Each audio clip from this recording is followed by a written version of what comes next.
What's up, everybody, and welcome back to our weekly fun little podcast. Thank you for stopping in. I'm going to invite my good buddy, the fantasy expert, Mr. Improv Pete, to the show. A fantasy expert.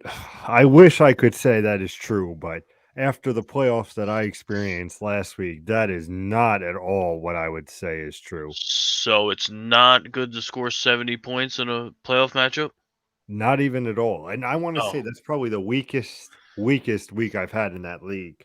But it's all thanks to 70 your points is wonderful pretty gift to weak, me, yeah.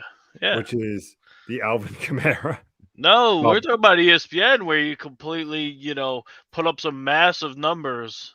yeah, Massive numbers against Rob. said no one ever.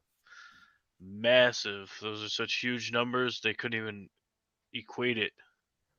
Let He me might have lost to one guy on his team. His quarterback might outscore your whole team. Yeah, that is a very affirmative. It was definitely a rough week in fantasy, especially if you're in the playoffs. I mean, we had James Robinson go out, we had Miles Sanders go out, whole bunch of terrible, terrible injuries that really cost a lot of teams the playoffs. I mean, and with COVID and everything, it was a rough playoff week. It was a So lot hope. of rough running back mostly. Mhm. Darrell Henderson went out for the year now. Like you said, Robinson. Then Cook was already out, so that didn't help with COVID. So you got a bunch of others. Is my mic not loud enough? No, no, no. I'm just adjusting my volume. So, you know, Eckler with the COVID. I know you said COVID, but now we're just throwing names out there. All those guys. So it wasn't pretty at all. Running back wise, if you got lucky to have a healthy running back, you might have won your matchup. Yeah, but even like I said, and I'm not saying that he's one of the best in the world, but Foreman, the doorman over there in Tennessee, really didn't hit me up the way he should have. I think got me 6.5 points. What's up, Tristan? How you doing today, buddy? But it was definitely a very hard week and definitely cost a lot of fantasy players. There's potential spot in a finals or semifinals, depending on what week you started the playoffs. So it's definitely going to be a lot of, at least for a Saints fan, being that I am, at least right now, that Taysom Hill is back, Trevin Oh, Simeon's back. So, we oh don't have to hold a candle to Ian Book anymore. I But miss I Ian would Book. say he didn't do terrible. I mean, by God, he wasn't great. But They what do you did expect from the they little did training outscore he had? Tom Brady. They did outscore Tom Brady the week that they played Tom Brady. So they scored 3 points last week, and Hmm. then they had shut out Tom Brady the week before. So in his debut, Ian Book's 3 points did outscore Tom Brady's the week before. Do you think the Saints are going to make the playoffs? Because I do not believe that will be a thing anymore. There is a chance. The chance is that if the team buses for like the seven other teams that are now ahead of them all just played like destruction derby and just crashed the teams into each other and everybody just died, the Saints could sneak in. But if that doesn't happen, I'm gonna go with probably not. Well, Not I was after watching a huge earlier. showing. I was watching earlier Big Ben's little press conference where they're like, "Hey, so is this your last game in Pittsburgh?" And he goes, "Oh, right off the bat." He goes, "Well, hopefully, if everything goes well, we'll be in the postseason." And I'm just like, "You think that there, buddy?" But Well, again, we've talked about it like the last 27 weeks in a row. They do have a tie in there, so that could help with some tiebreaker scenarios. But mhm. you still got to pass Baltimore, you still got to pass Vegas, you still got to pass Chargers, and you still got to pass Miami, who's won 7 in a row. So Lost 7 and won 7. that they have. That's insane. To be fair, the Dolphins do have a tough final 2 weeks. To be fair, but you still got to pass all those teams, Mister Ben, and that's not looking good for you. Well, that's why I was like, look at this optimistic guy. But yeah, I definitely do feel like his last game in Pittsburgh will be Sunday. More than likely. But Before we get into the games of the week, of course, for all your fantasy knowledge every Thursday here on YouTube, here on Twitter and Facebook. Of course, bring in all your questions, your trades, who to play. Obviously, trades are over, but who to play, who you think you should start for playoff fantasy. Everything right here. So make sure you like, comment, follow, all that fun jazz. Definitely appreciate it. I know me and Mr. J Rush always appreciate you guys stopping in. But we have some terrible news. We do. John Madden has passed away. This was Yes. earlier in the week. Now, you being more of a seasoned football fan, definitely, obviously, I know him more from the games of Madden XYZ, but of course, we had him being a coach. He was a great commentator. I was watching some clips of his commentating. Very, Yes. very enjoyable commentator. It's very upsetting for the NFL. Well, obviously, we know what we got from him. We got the football game. Because to be honest, he coached before our time for the most part. So, what his legacy to us was obviously the video game. The last game he did commentate, because like I said, coaching, we didn't really get to see that. Yep. The Raiders coach way back when said before our time. We had more of the commentator version of John Madden and obviously the football game. There is a documentary that I think is coming out tonight, but here's your money grab on ESPN Plus. So if you're not a subscriber to the ESPN Plus, you will not be able to watch that at the current moment. I'm sure it'll get leaked somewhere. We do not condone such things, whatever. But also, Roger Goodell came out, I think earlier this morning, saying that for the home teams, every home team to have a moment of silence, of course, for John Madden before playing their games, which I thought was very good on the commissioner's end. I'm sure they all would have figured that out. They didn't really need him to chime in with his genius ideas. I'm sure people, teams, etc., would have figured that out. Yeah, of course. But anyway, good on them for respectfully honoring a legend in the sport. Do you think well, obviously, like we said, it's before our time, but could you see him as being one of the best coaches ever? I mean, the record shows. Yeah, of course. But again, ancient, we can't call it ancients, but it's ancient to us. Ancient sports were played differently.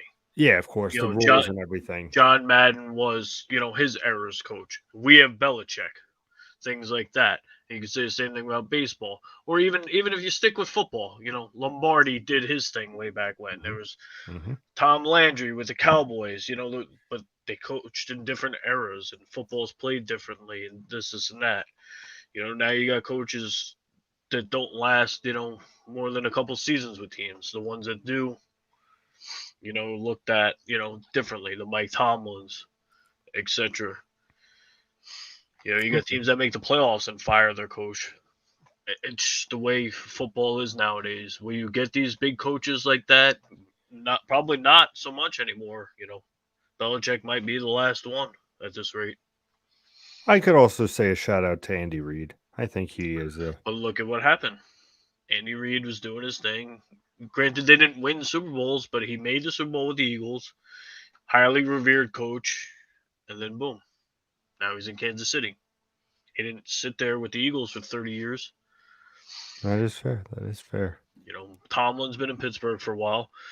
But what I'm saying is look at the younger coaches, the Cliff Kingsbury. Arizona's already falling apart this season. What if the same thing carries over in the next season? Guess who's not going to be coaching the Cardinals? Him. The Shanahans, the Sean McVays, all those guys who are younger. They're not in their 60s, pushing 70. The guys who are, 40s, maybe even 50s. They're not gonna longevity like coaches did. You don't have that anymore in football. As soon as you hit a rough patch, the way the owners look at the dollar. So if you're winning, you're making me money, you're staying. If I'm an owner and I think we should win the Super Bowl and we're not making the playoffs, it's obviously the coach's fault. So boom, they're out. So just because you had a good run, you saw the Rams made the Super Bowl a couple years ago. Jared Goff's gone. Todd Gurley's gone. Next will be, if they don't live up to expectations, You're running out of people. You got Matt Stafford. If they don't win, and I mean win, say they go to the playoffs and they lose the first game, McVay's going to be on the hot seat next year. Whoop-de-doo, you made the playoffs, but you have Matt Stafford.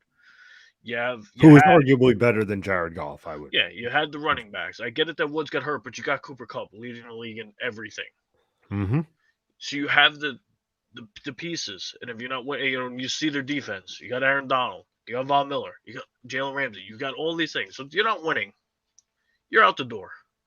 I agree. Great, you could be a great regular season coach, and there's plenty of those in all different types of sports. You can say basketball, football, hockey, whatever. You could beat up a bad teams. Congratulations.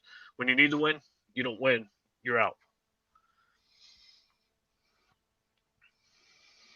We have Pete. I don't think the Cowboys are going to make it to the Super Bowl. I don't believe so either. Me personally, I think the NFC, there's just too many teams. Even if the Saints don't make it, Oh, but man. You have Green Bay. Green Bay is trucking along. I really don't see anybody stopping them.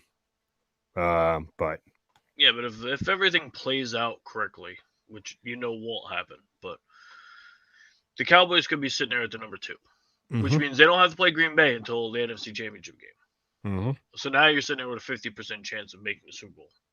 So if everything played out the way it could, and think about the way this season's going is, at this rate, whoever doesn't win the NFC West could end up having to play Green Bay.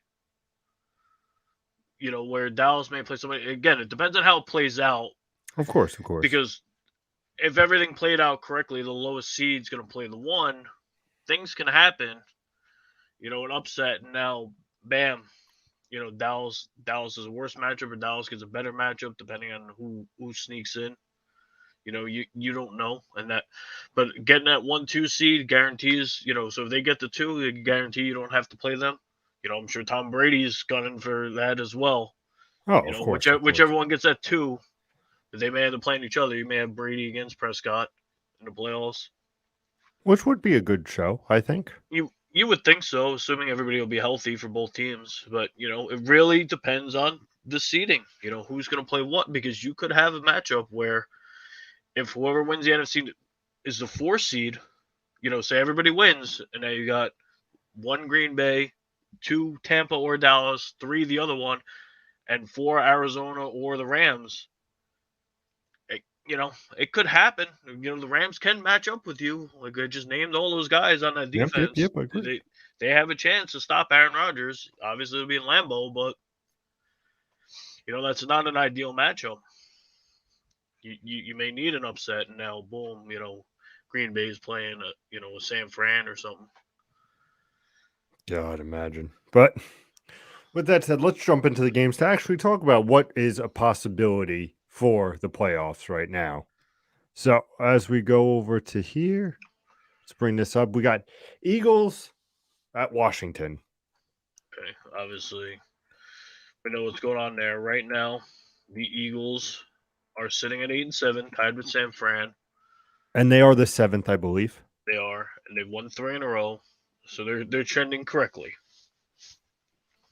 So, back just dropping in right now. Playoffs started today. Green Bay is the 1, Dallas is the 2, the Rams are the 3, and Tampa's 4. So as we said, if things played out correctly, and the teams that should win won, you would have Dallas, Rams, and Tampa, Green Bay. Do you want to play Tom Brady? In a playoff? Maybe because in Lambeau it's cold, yeah. But Brady spent those years in New England where it snowed. So is that what you really want?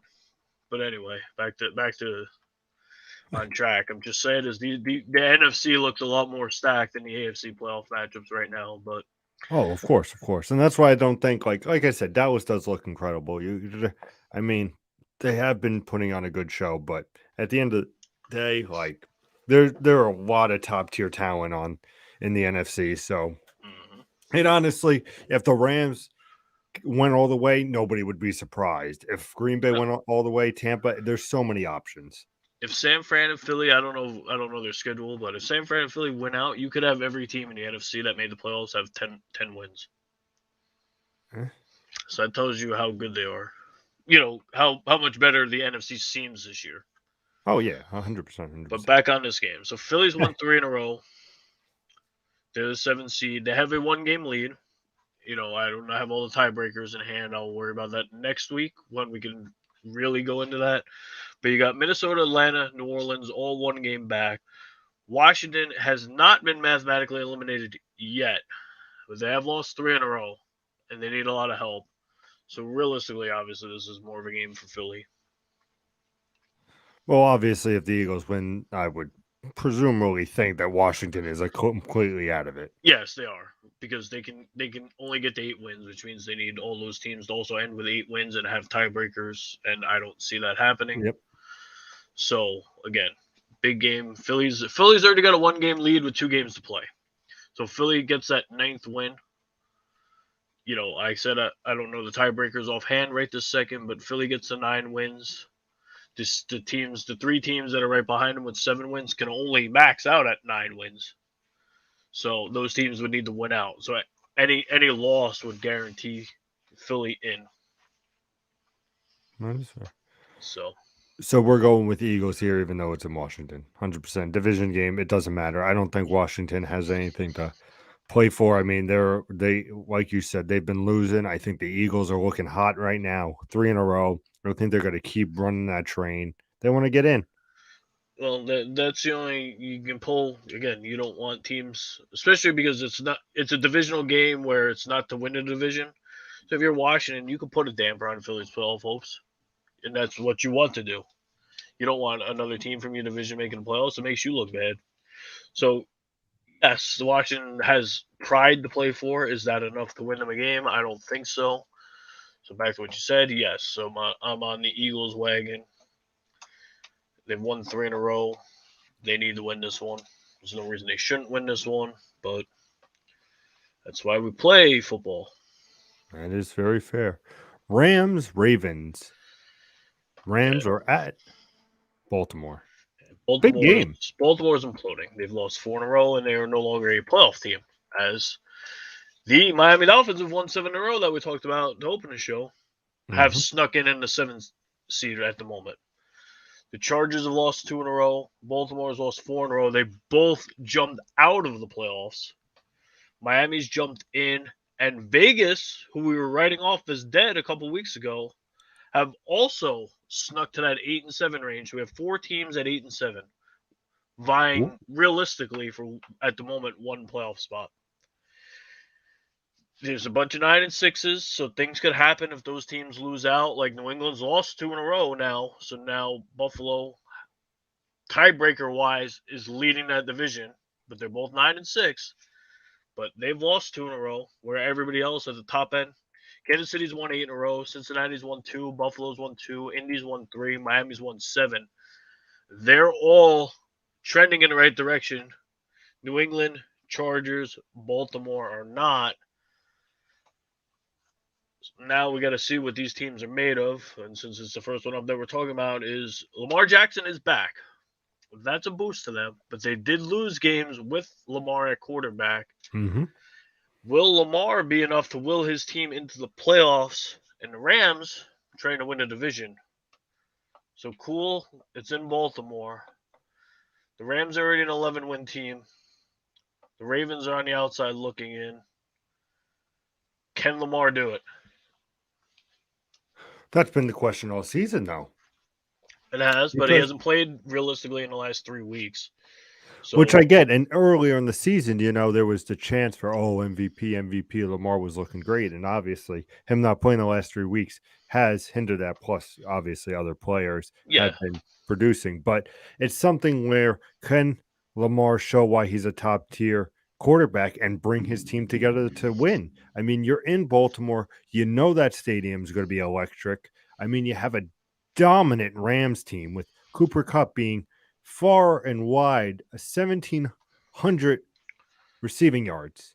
The closest to him is, I think, around 1,450. I mean, Cooper Kupp is having a season, ladies and gentlemen. And even so, outside that one game, now Odell Beckham's producing. I'm not saying he's running up the yards, but I think he's played 4 games with the Rams and has a touchdown in 3 of them. So That's much You need, better than Cleveland Odell Beckham. And I'm not even saying that he'll be around with the team next year. Maybe they'll want to bring him back. Who knows?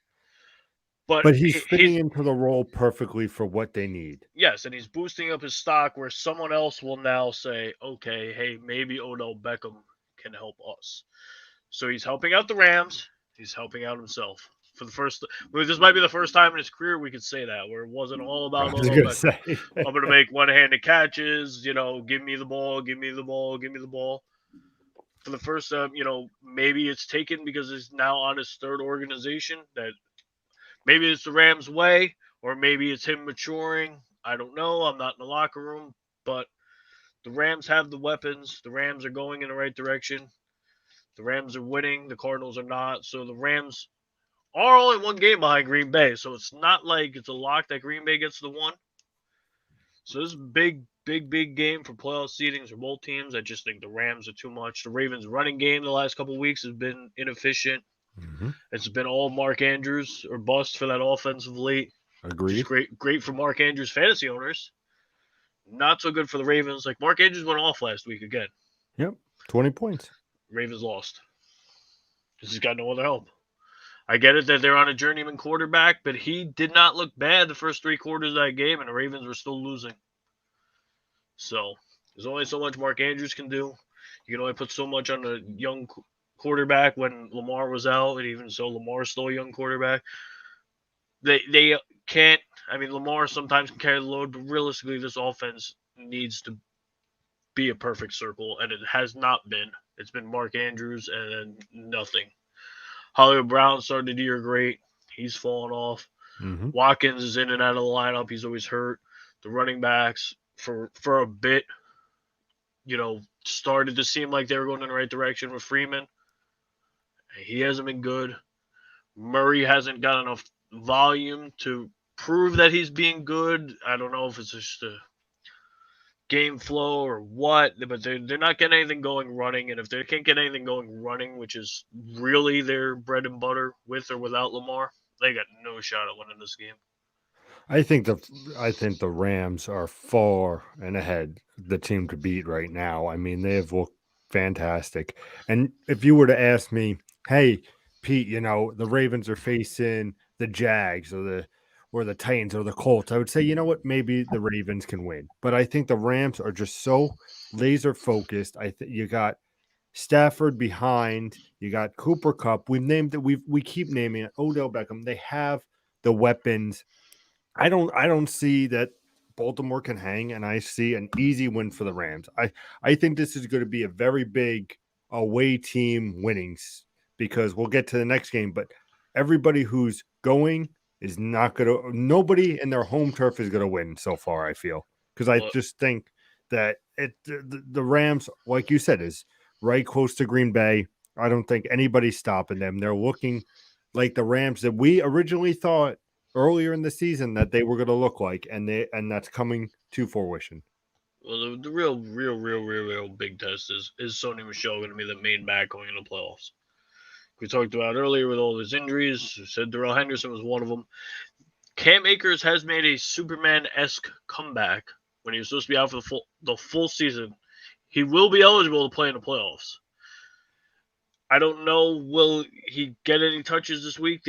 He had to be active for the last 3 weeks to be eligible for the playoffs. So he was active, didn't play last week. Now Henderson goes down. Will they feel the urge to force him into the lineup? Or can Sony Michel carry the load so he can rest up and then come playoff time, Sony Michel's team, and if he struggles, Cam Akers can come in. That's really the only thing the Rams really need to figure out. Their defense does their thing. Their offense is, for the most part, done their thing. Every now and then they go into a little bit of a funk, but like we said, Cooper Kupp leads league receiving. Odell Beckham scoring touchdowns. That's all we really need to find out is Sony Michel going to be that lead back when Which, it counts? in all due respect, I think he could be He 100%. was good the 2 or 3 weeks that he had to fill in. Mm-hmm. Now he's definitely the guy, and the Ravens aren't the Jets, the Jaguars. They aren't that. So you're facing a team who still has something to play for, and prides themselves on their defense. He's facing a legitimate defense. So can he put up the points? That's what we need to see. We will Sunday at 1 on Fox. There you Moving go. on, Bucks versus at the Jets. Good Lord. So again, you got an 11-4 team sitting one game behind Green Bay and gets the luxury of playing the coming off a win New York Jets. Woo!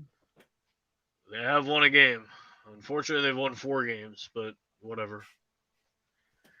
They are sitting at the 4th and the 6th pick right now because they had to find a way to win that game instead of letting Jacksonville win. But hey, like I said, at the moment we're sitting on 2 top 6 picks for the Jets. Just hopefully somehow like Tom Brady doesn't get into a car accident before the game or whatever and can't play. Even if, Uncle Phil off the street had to come in, he'd probably still beat the Jets. But this is a game I'm pretty sure the Bucks are overlooking the Jets. Tom Brady himself probably isn't because, all those years in New England, he still wants to stick it to the Jets. Oh, of course. But, we know the Bucks are a little banged up. But this is a game where they can kind of just like, hey, we don't need to force Gronk. We don't need to force guys. Antonio Brown can do his thing. Cameron Brate can do his thing. OJ Howard, if we feel, can do his thing. So you might get like a half a game out of Gronk this game just to play it smart. You know where you're going. If you're up big going into halftime, Gronk, go take a seat. Antonio Brown, go take a seat. Whatever. We don't need to risk the guys. The Jets aren't coming back from down 3 scores, etc. Agreed. So that's about it on the Bucks Jets game. Dolphins, Titans. Now this is an interesting one. Are you continuing with your road team theme, or are you going with the team that's got the better record? I am. For the simple fact is the Dolphins have won 7 in a row. Which, good on them, man. I mean... But they have also won 7 in a row to just barely get in the playoffs. The Titans have had every major guy outside of Ryan Tannehill hurt. And still have 10 wins. Today, A.J. Brown, questionable. Yeah, but that's every time. Yeah, but I'm just saying that... But we know A.J. Brown missed time. We know Julio Jones missed time. We know Derrick Henry has missed time. They still have 10 wins. Mm-hmm. So does that tell you that they were the most complete team? Chiefs are only 1 game ahead of them, and the Chiefs have won 8 in a row to get ahead of them. Mm-hmm. So with all these injuries, if the Titans had stayed healthy, would they have been the 1 seed in the AFC? We won't know because it happened. But seeming so, most of these guys could be ready for playoffs. There's talks of Henry playing next week. So this is a game where, A, the Titans need to win because, A, they're a game back behind Kansas City, and B, they're only a game ahead of the Colts, who've won 3 in a row. So I think the Titans need to prove that they are the top part of the class of the AFC. One of those teams that, deserves to be there. Yeah, I agree. I mean, I like the Dolphins that they're hot. Jalen Waddle and Tua have obviously real chemistry. They've looked extremely good when both are playing. They've both gotten banged up at points during the season. Waddle missed a game due to COVID. Tua had the rib problem and I think the thumb problem, so he missed a little bit. Mm-hmm. But when those two have been on the field, they've been dynamic. Miami's run game leaves a lot to be desired. Myles Gaskins, as we talked about all early in the season, did not live up to his hype and draft positioning and all that. Duke Johnson came in, had a good week. Because of Gaskins. Oh, yeah, absolutely. Duke Johnson had 1 good week when Gaskins was out. They were all in the lineup the other day. They didn't really produce a lot. It was all Jalen Waddle. Gesicki's been nice. Everybody knew what they kind of had with him. He's not at the top tier tight end, but he's in that next tier of tight end where he's just solid, safe. Parker no-showed last week. That's a little concerning. But again, if Jalen Waddle's getting all of the catches and nobody can stop him, why not? So your Dolphins need to show that they're a playoff team. I get it, they've won 7 in a row. They've beaten teams like the Jets, though. So whoop-de-doo. Now you're playing a big boy. Dolphins need to Well, prove this is it. the make or break for Titans the need to prove Dolphins, it. I would say. Again, right now they're at the 7th seed, so there's no room for error. You need to win to keep staying in. You can't get knocked out of the playoffs by winning.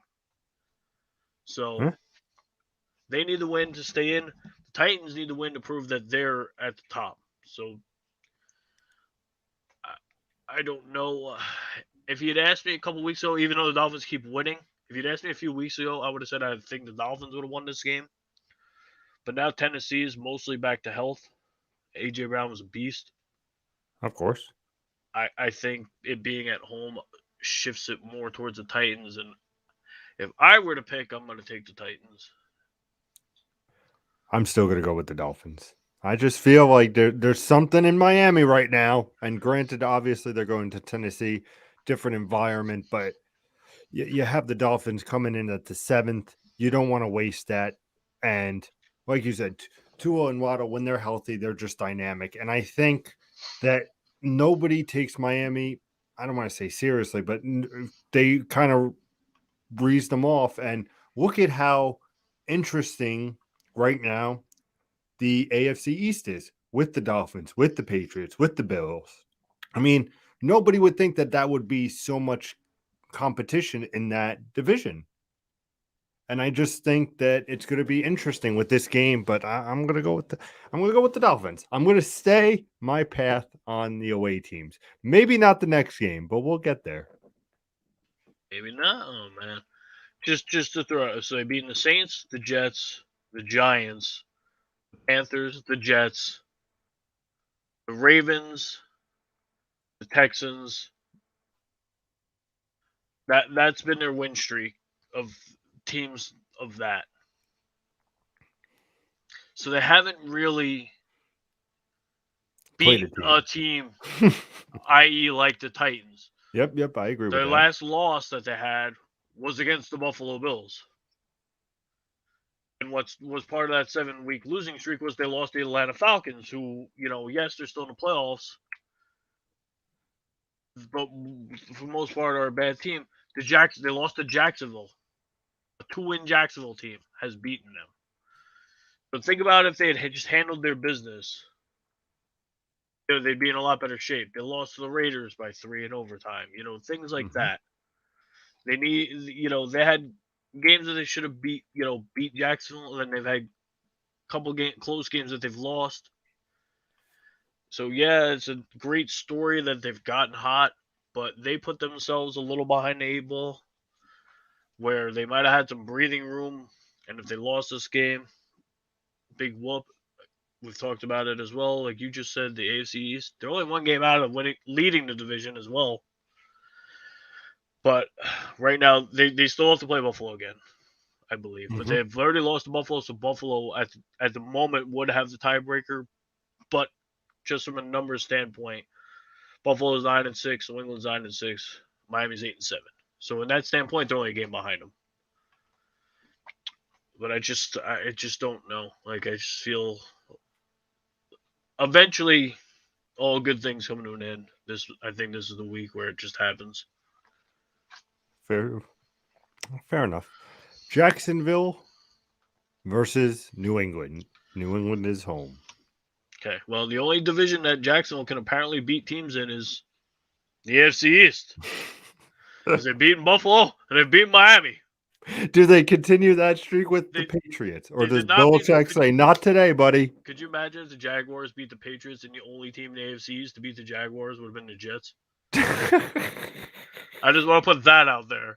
That could be a thing. That should be a trivia question if that happens. Like, who is the Jaguars won 3 games all against the AFC. Who was the team that beat them? And it's the Jets. And nobody would get that right. But with this being said, it's in New England. Big game, chance to win the division, realistically. Next man up, all those things. Handle your business. Let's go to New England. There shouldn't even be a game. James Robinson, as we talked about earlier, got hurt. Trevor Lawrence hasn't thrown a touchdown, I think they said in 8 weeks or whatever it was, or has 1 touchdown in the last 8 weeks. Nothing screams that Jacksonville should beat anybody. So, But you never know. Yep, but like I said, this is why I play football on Sundays. Maybe Trevor Lawrence has a career game, throws 5 touchdowns, looks like Joe Burrow, and craziness ensues, and all of a sudden the Patriots are lost the 3rd game in a row, and they're on the outside looking in. Who knows? God, a match. Just the possibilities. The one thing I will say, and I think you'll agree on this is definitely the week to be like, all right, who's coming to show up? Because this is definitely going to shape the playoffs more. Obviously, next week, of course, but this is really, I think, at the end when Monday night that 4th quarter goes to 0-0-0, we're going to know who is going to be in those playoff positions. But realistically, look at it. This is the 5th game we're not talking about. I guess you could say Eagles Washington is an okay-ish matchup. Rams Ravens, same thing, but again, like you said, the Ravens lost 4-0. You got this is the perfect setup. The Bucks 1 game back, trying to get the 1 seed. Conveniently are playing the Jets. Mm-hmm. New England's tied for 1st in the division, tiebreaker right now to Buffalo, and they're conveniently playing Jacksonville. Like, if you looked at this and said, "Hey, we're going to be a competitive team," and you looked at Week 16 as or was it 17? 17. As a pivotal week, and you're like, "Whoa, we're playing the Jets. Oh, we're playing the Jaguars." You're like, "I hit the lottery." You should walk through it, and boom, now there's 1 game left in the season to really get ready. There's not a lot more you can talk about this game. Sure, COVID, whatever. Belichick ain't losing this game. Minor injuries. Harris had 3 touchdowns last week. They still lost, but I'm just saying, Harris had 3 touchdowns last week, so the run game's working. Mac Jones should be able to throw on the Jaguars if he needs to. Mm-hmm. Like I said, their offense has been so bad and getting banged up with even more injuries. There's nothing that would give you any indication that Jacksonville can or will win this game. Except Just for play that's why you devil's play advocate. football. We said that about the Buffalo Bills. We did, of course, but different circumstances, obviously. Much different circumstances. Obviously. Big game I'm excited for. Raiders versus the Colts. Colts are at home. And now we can open up again. Now we got a legit game. Colts 1 game back. And a 1 game lead in the playoffs. The Raiders, one of those teams, 1 game behind them. Here's where it gets ugly. And us doing a podcast on a Thursday, we can only do so much. Will Carson Wentz be cleared in time to play this football game? They reached out to, this tells you how desperate times have been. We heard about it last week where Drew Brees, New Orleans reached out to Brees, because of circumstances. Colts reach out to the golfing picture back. Can we just talk about that? The Colts reach out to Phillip Rivers, who retired. Hey, Phillip, we need you for 1 game. He declined. Point being is Carson Wentz, if he gets cleared, won't be till Saturday. So that means this whole week of practice, etc., there's been no Carson Wentz. Mm-hmm. They said if he was feeling up to it, they had, stuff for him to work out at home to work on. If he was up to it. So you've gone the whole week without Carson Wentz practicing. You reach out to Phillip Rivers and he declined. You've got 2 unproven quarterbacks who would be the 2 quarterbacks if Carson Wentz can't go. So now all of a sudden we're writing the Raiders off a couple weeks ago after the whole incident with a former star receiver. This is a game that the Raiders have a real good shot of winning and Carson Wentz doesn't go. I don't care if you got Jonathan Taylor. You've seen what happens when teams with elite running backs don't have a quarterback. Alvin Kamara got shut down last week because nobody was scared of Ian Book. Nobody's going to be scared of Sam Ehlinger. Nope. So you can give Jonathan Taylor the ball 45 times. They're stacking the box. It's real hard to run against that.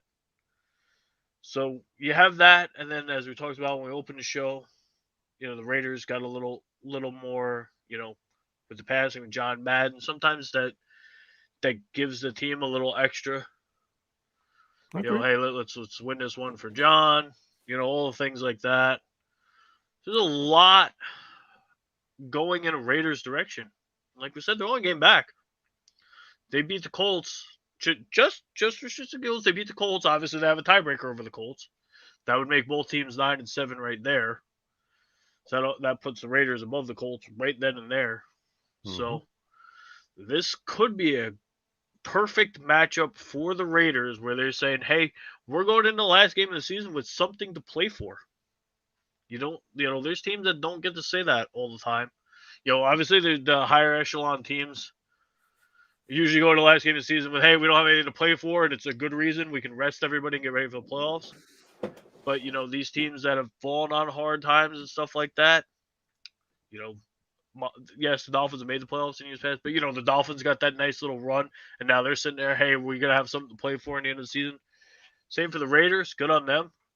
I think this is a game that the Raiders, because I don't know with Carson Wentz, even if he does get cleared, we've seen that quarterbacks come back from COVID. Haven't been very good, and again, he won't have practiced all week with the team. So I agree. taking a Raider upset. Let me tell you something, and you can watch the tape back on me and Mr. Jrush over here. We weeks said that the Raiders were done and that they had nothing to play for. But for them to come and have this Hercules effort to come and make a stand, and of course with John Madden passing, I mean, they're not home, but they're going to treat it like this is their big game. And the problem is Carson Wentz, if he doesn't play, the Raiders are going to win. If he does play, like you said, he hasn't been training all week. And it's something where, and I'm not trying to sound mean when I say this, good old Carson Wentz, but if Brady, Rodgers, even Matthew Stafford, if they were out and they had to come back, I'd feel comfortable them in the pocket. But Carson Wentz just does not give me that hope and that feel good feeling. So even if he plays, I think that the Las Vegas Raiders have too much going on right now. And I think that this, in my opinion, is going to be the game to watch. Could certainly be. Chiefs versus the Bengals. Bengals are at home. So again, same thing. Both teams leading their division right now. Chiefs are fine in their division sense, but they're playing for the 1 seed. Bengals are not fine in their sense because, again, I feel like we're going to talk this a billion times. They've got a 1-game lead in the division, and they've got a 1-game lead as a playoff team in general. Yes, somebody has to win the division, so that guarantees you the playoffs. But being at 9-6, you have 3 8-7 teams who are not in the playoffs at the moment, and with tiebreakers. Again, I don't have them in front of me, but with tiebreakers, I don't know. It might be where if you lose and say the Ravens pull off the upset, then all of a sudden the Ravens vault back into 1, and the Bengals are out. Well, I don't know because the Ravens are a team that's on the outside looking in right now, but are only a game out of the division. I don't know what the tiebreakers are right this minute, but you don't want to risk that. You win, you get in. This is going to be a tough game for the Bengals to win, but Joe Burrow is coming off a 500-plus yard passing game with 5 touchdowns, so he's been hot. Their offense has, for the most part, been hot. They did look good last week, I will say. They've looked good the last 2 weeks. And guess what? They've won those 2 games, which is what put them in the first in the division. Mm-hmm. The Chiefs haven't always looked good, but they've won 8 in a row, and they've looked pretty good for the most part. They had I think, really only one ugly game in that stretch, but they won. So it's still going to be something tough to overcome. They've been the class of the AFC the last couple of seasons, so until somebody really dethrones them, it's hard to pick against them. I don't care if it's in Cincinnati, if it's in Mexico, wherever. You think Kansas City's taking it? I think they're just too good. You see what happens. Kelce didn't play. Uh-oh. Here's Pringle. Here's this guy. Clyde Edwards-Helaire gets hurt. Okay, just throw Williams in there and he'll go nuts. Yeah, there's too many weapons. I don't think the The Bengals are a good team. Nobody's saying that they're not a good team, but stacked against the Kansas City Chiefs, I feel it's a one-sided. And yeah, you may be home in Cincinnati, but cool. Like you said, it could be Mexico, it could be Alaska, it could be Hawaii. It doesn't matter. I think the Chiefs and just Mahomes and Andy Reid are just so laser focused to get that number one spot and stay in that number one spot that I feel like this is not, it's going to be a good game, but it's definitely going to be a Chiefs victory at the end of the day. And that continues my away team wins. Oh, so does that mean you're taking the away team in this next upcoming game then? Absolutely. Ah, I love it. Next game, we have the Giants versus the Chicago Bears. Bears are at home. God, Oh, I would God. love for the Giants to win this game because then that would bump them ahead of the Jets unless the Jets somehow beat Tom Brady this week. That would give the Giants a 5th win, and the Jets would still have 4, which would help their draft positioning, and that's what we want. I can't even. We know Daniel Jones out for the year. I believe Mike Glennon's back at quarterback. No matter who they've thrown in there, it hasn't been pretty. Saquon Barkley, That hasn't been pretty. hasn't been pretty.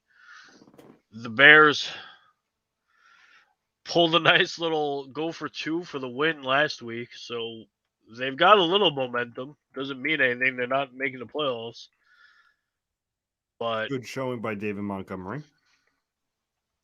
well, realistically, it was a good showing for Nick Foles. Hmm.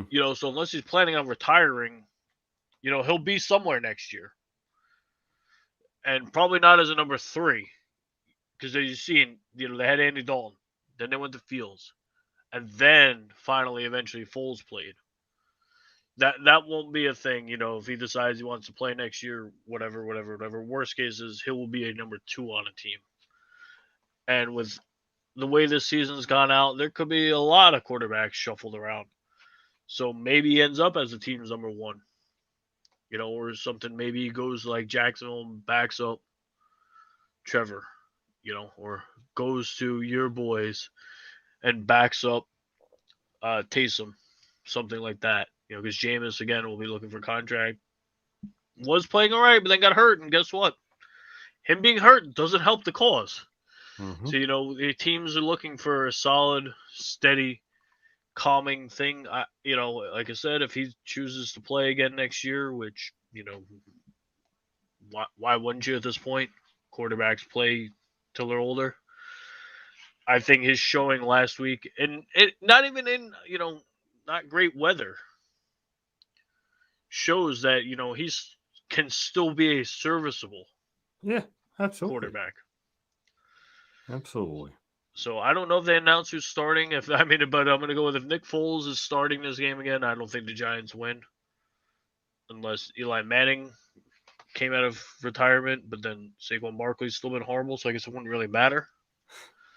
So if Nick Foles plays, which, like I said, I didn't even look into it because this is a game of zero interest outside of draft positioning.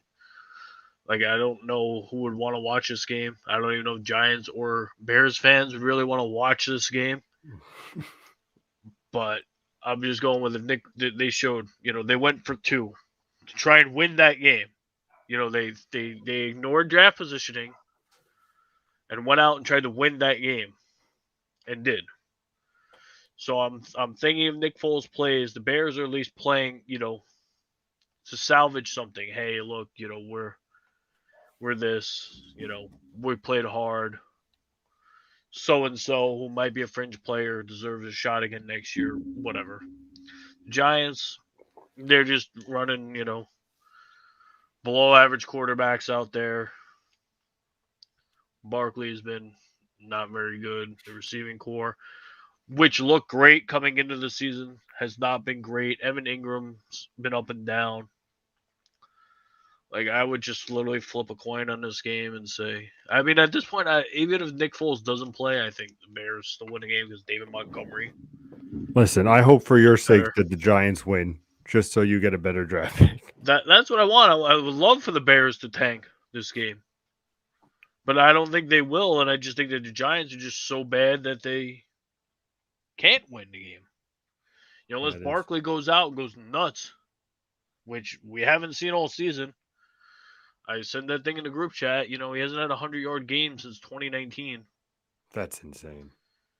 For somebody who's a first-round pick every year in fantasy, you might want to, show us a little something. I get it, he gets hurt, but it's been 2 years since you've had a 100-yard game.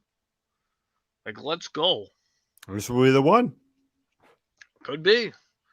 But, like I said, the Bears have David Montgomery. And when David Montgomery was out, Herbert stepped in and was nice. Mm-hmm. The Giants have Barkley, who's been bad. Then they Booker, who, did his job. But, Booker was decent. He's not a number one. No. And if you had to say, one Barkley, one Montgomery, two Herbert, two Booker, you're taking Montgomery and Herbert over Barkley and Booker any day. Every time. So either way, it's still an advantage. Allen Robinson's been garbage this year, but he's, like he had COVID now, I think. He's somebody who's playing for a contract. Yeah, they could franchise him, I believe, one more time, but he's somebody who needed to have a good year, and he didn't do much. This is just a disaster bowl. Let me just state this: nobody should watch this game. Nobody should care even a little bit about this game. What they should care about is the next game. This is the Jets Jaguars from last week. Is this game this week? But go ahead. Falcons versus the Bills. Bills are at home. Okay. Again, Bills tied with New England, got the tiebreaker. Falcons are still hanging in there. Game's in Buffalo. It's going to be cold. Probably going to be windy. So tell me how the Falcons win this game. They don't. That's the answer right there. Buffalo needs this win. They need to show that they're the top team in the AFC East. And being in Buffalo, let me tell you something. If it was in Atlanta, I'd say, you know what, maybe Matt Ryan can pull some voodoo magic and Matt Ryan could win the game.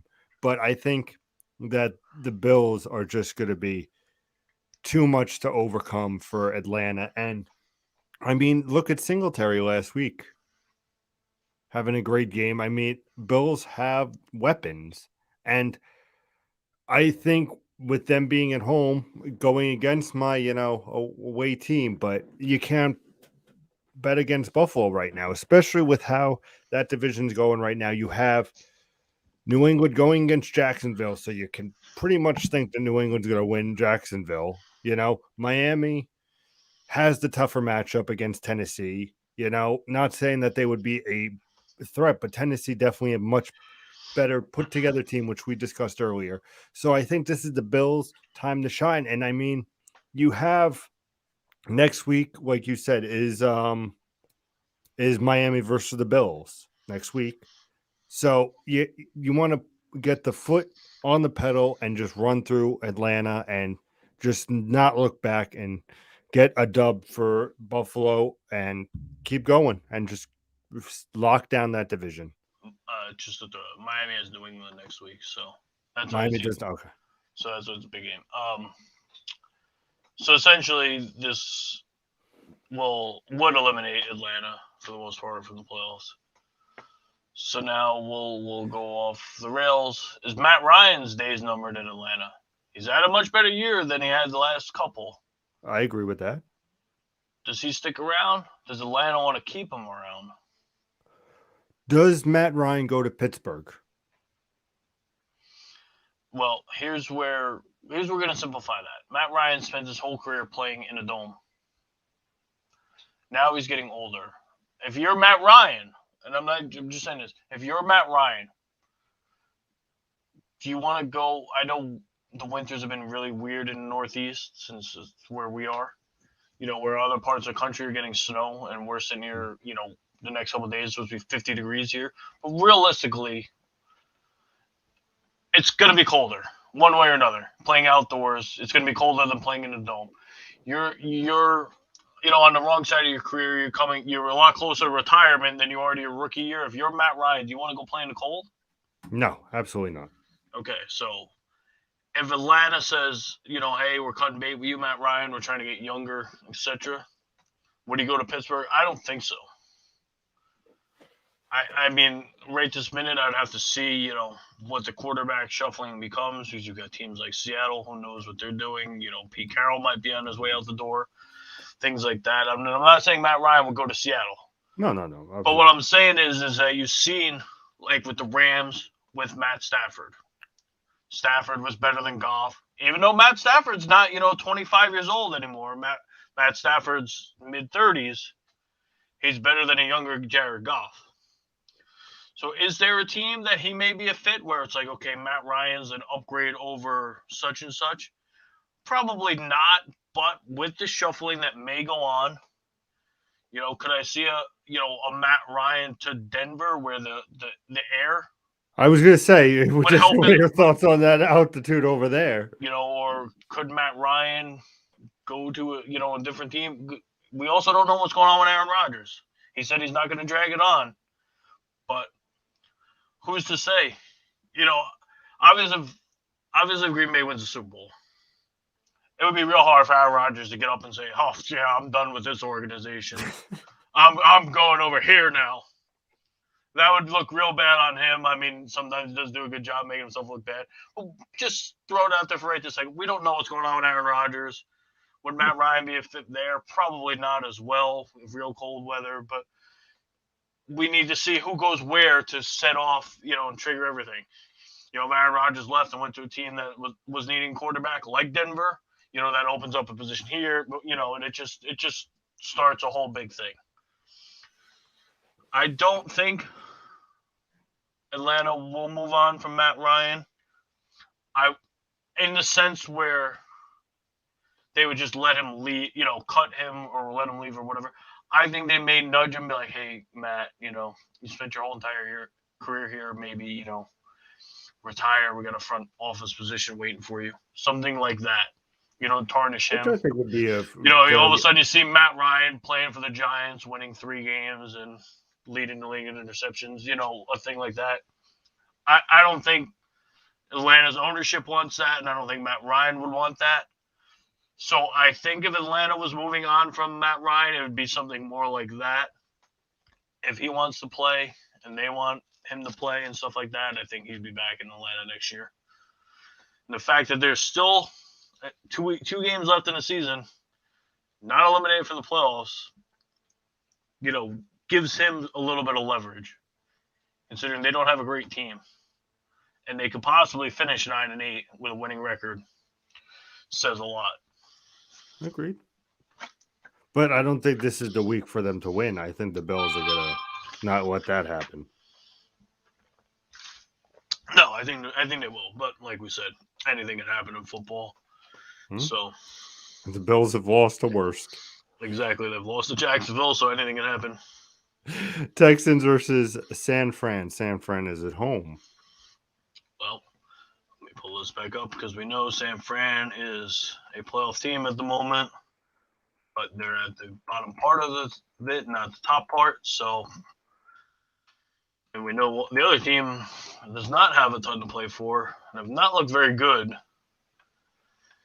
And there's not much else you can say for them. Obviously, they have a big thing hanging over their head. They have won 2 in a row, though, those Texans.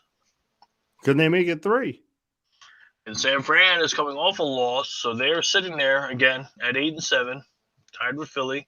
So you got 6 seed San Fran at 8-7, 7 seed Philly at 8-7. You got 7-8 Minnesota, 7-8 Atlanta, 7-8 New Orleans, all lurking. So is it a must-win for San Fran against a team that they should easily beat? Yes. Jimmy Garoppolo got hurt, so it'll be the Trey Lance show. Will that help them out? I don't know, because Deebo Samuel I know Kittle's really nice and all that. Deebo Samuel's their best playmaker. Oh, 100%. And he had a thing going with Jimmy. Will the dynamic change because Trey Lance is more of a running quarterback? We will see. I know they try to get the ball to Deebo, running, etc. This is something, because this is probably what's going to be the playoff lineup, where it's going to be Trey Lance. The running back thing is a little more fluid because Mitchell had a concussion and then I think had COVID. I know he had a concussion, definitely. But the boys have filled in at running back quite nice. Now we got to change at quarterback. 2 weeks left in the season because of an injury. Can he keep that flow going, or are they going to have to force more running plays with Deebo Samuel, which might not be the best thing in the world because now you're eliminating Samuel and Kittle. That is something big to see. Again, a game they should win, and it's at home. So let's go 49ers. Have a big week. Prove that you should be a playoff team. Get Kittle going. Get Samuel going. Get Trey Lance going. I know they have nice packages in the red zone for him, but now that he's a quarterback, you may have to deviate more from that because you don't want him getting hurt. But keep that running game going. Keep Deebo going. Get Kittle going. Let's get going and prove why you're a playoff team. Yeah, I got nothing to add to that. I agree with everything. 49ers, please show up. You got to show why you're a playoff team. God, would I love you to lose? Absolutely. But I think that even though the Texans have 2 wins in a row and that the 49ers are coming off that one loss, I think that, like you said, Deebo is just a playmaker over there and is the star of that show. So, yeah, and even so, Ayuk, who was a no-show for most of the beginning of the year, he was starting to get going. Mm-hmm. So even though Jimmy G hasn't been, a top-tier quarterback, he's been, and it's really weird to say, with like an 8-7 team, but for the most part, been a winning quarterback. Like he had the boys doing their thing. Ayuk started going. Debo's been going. So this is San Fran's game to lose. Yeah, absolutely. I don't care if Trey Lance is at quarterback, if whoever his backup's at quarterback, they still got to beat the Texans. Davis Mills, which is very realistic. Yeah. Broncos at Chargers. Okay. Again, big game. Chargers have been on a roll in the wrong direction. They're now no longer a playoff team, so big game for them. Broncos are technically only 1 game back, so big game for them. Division game. Games in LA. What do you got? I think you have to go with the Chargers on this one. You have the home field advantage. You obviously, I feel, and not knocking over in Denver, I feel like you have bigger playmakers with Keenan Allen. And I mean, good old Herbert behind the dish. I'd rather have him right there. Williams and Eckler are both off COVID, so that helps.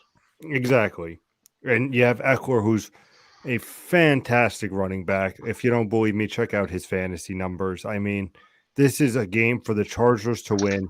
In all realistic, if this was in Denver, different story. But I think the Chargers being at home, there's no stopping them. I think that it will be the Broncos will put up a fight. I mean, you have good players. You have Sutton. You have playmakers on Denver, but I think that the Chargers are just too much for them, and I think the Chargers have more to play for. In my opinion, at least. I don't know where you stand. But the thing that concerns me is that the bread and butter of this Broncos team has kind of started to fizzle out, flame out, whatever. Melvin Gordon had 7 rushes for -4 yards last week. He's been good when healthy for almost the whole entire year. Then he comes out and goes 7 rushes for -4 yards. I'm trying to look up what's his name, is Javonte Williams stats real quickly, but either way, like I said, he went 7 rushes for -4 yards. In a game that they probably should have won, and they would be sitting here at 8-7, and tiebreakers, whatever, may have been in the playoffs. You had 7 rushes for -4 for Melvin Gordon, and you had 7 rushes for 12 for Javonte Williams. And that's been their bread and butter, for the past few weeks before that. And now all of a sudden, what happened? What is that? nobody's confusing the Raiders defense for anything, they're at the bottom tier. And you've had two workhorse running backs at 14 carries for 8 yards. You ain't going to win games like that. Not at all, especially against the souped-up LA Chargers team. So that's why I would take the Chargers as well. But, again, that's why we play football. I can't wait to talk about this game. Panthers are at New Orleans. And here's where we have New Orleans season ending. You want to know why? Ask me why. I can't wait to know why. Because Super Sam is back and starting for the Panthers, not Cam Newton. So that gives the Panthers a fighting chance in this game. You really think that gives them a fight? Now, obviously, take it with a grain of salt. Big Saints fan, love it. But you really think that Sam Darnold could be the deciding factor of this game? Let me ask you a secret question. Who gives the Panthers a better chance to win a football game at this point in time? Sam or Cam? Cam, maybe no. I will agree that Sam Darnold is the better option. But my argument to you is this. Taysom Hill is back. You have the chemistry with, obviously, Kamara did not have a good game last week, but you have a rookie Ian Book behind in the pocket. Not really what you want to see. But you have some greatness in Hill. And let me just point out that also Callaway has been looking good in recent weeks. I'm not saying he's a star-studded wide receiver on the Saints. He's no Michael Thomas, but Callaway has been looking much more decent, especially with Hill in the pocket. I mean, they're in the dome, big fight feel. You have to go with the Saints. I don't care that Sam Darnold's back, but it doesn't matter. Aaron Rodgers. The Saints are winning and staying alive in the playoffs. They had to win last week, too, and they scored 3 points. I don't care who's at quarterback. You have Alvin Kamara. He did nothing. That is fair. They did nothing. That is very fair, sir. I will. The team they played, the defense scored more than your offense. Facts. Oh, definitely facts. So the reason why the Panthers will win this game is twofold. A, they can end the Saints season, which they're in your division. That's one thing you want to do. And B, Sam needs to prove that he's going to be their quarterback next season after they paid anything for him. They give up draft picks for him. They have 2 years where they can keep him. So they need to find out, is Sam their quarterback? Are they joining in this quarterback carousel? Are they drafting a quarterback? Do you think if the Saints win Sunday, do you think they does Carolina look for another quarterback in this potential quarterback shuffle? I mean, we need to see who ends up becoming available. But why not? Why not get on there? Saints need to win to stay alive. The Saints' last game of the year is against Atlanta. So, again, a winnable game. Mm-hmm. But Atlanta, if they don't lose this week, also would have something to play for. So. Both 8-8. God, imagine that shit. Oh. Yep. But realistically, the Panthers having a chance to end their season. Is Sam the answer? He looked great in the first 4 games. Agreed. Then he looked horrible. Then he got hurt. And then Cam Newton proved that he's got not much left. So,